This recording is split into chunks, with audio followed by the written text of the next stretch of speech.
سلام به دوستای عزیزم. امروز اولین روزیه که میخوایم مسیر جذاب به درآمد رسوندن یک فروشگاه اینترنتی بدون داشتن سرمایه اولیه رو باهاتون به اشتراک بذارم. از اونجایی که قبلا راجع به نوع فروشگاه تحقیق کردیم و قرار بر این شد که فروشگاه اینترنتی فروش ماگ و فلاسک رو بندازیم، پس موضوع کارمون مشخصه.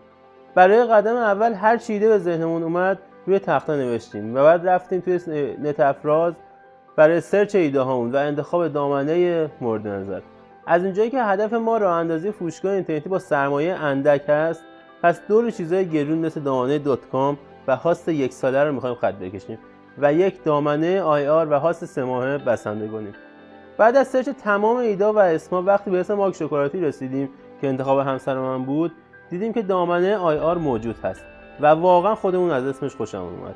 پس انتخابمون شد ماگ شکلاتی .ir. واقعا مبارکمون باشه. بعدش میریم سراغ خرید یک هاست با کیفیت در عین حال اقتصادی.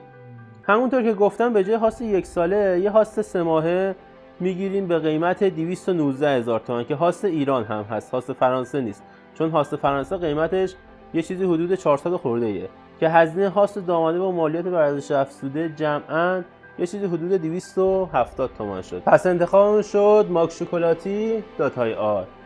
بعد از خرید هاست دامنه میریم تو سایت ابزار وردپرس برای انتخاب قالب‌های اختصاصی سایت ابزار وردپرس که یکی از مهمترین المان‌های طراحی سایت.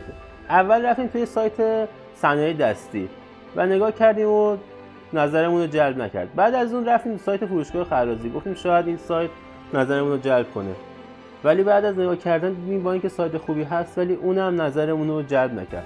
برای انتخاب سوممون رفتیم سایت آماده فروش اسباب بازی و بعد از نگاه کردن دیدیم یه سایت به شدت زیباست برای اینکه تبدیل بشه به یه سایت خیلی قوی تو زمینه فروش ماگ. ولی از اونجایی که قیمت این سایت گرون بود، 2,590,000 تومان قیمتش بود و یک معضلی خودش بود، ولی چاره‌ای نداشتیم چون یکی از مهمترین المان‌هاست. پس رفتیم تو صفحه پرداخت تا وارد درگاه پرداخت شیم و پولش رو پرداخت کنیم که به فایلش دسترسی داشته باشیم. از اونجایی که دامنه IR تا 2-3 روز کار نمیکنه، بعد از پرداخت دیگه کار آنچنانی نداشتیم و فقط رفتیم فایلش رو دانلود کردیم و منتظر موندیم تا دامنه‌مون فعال شه. تو روزهای دیگه میبینمتون.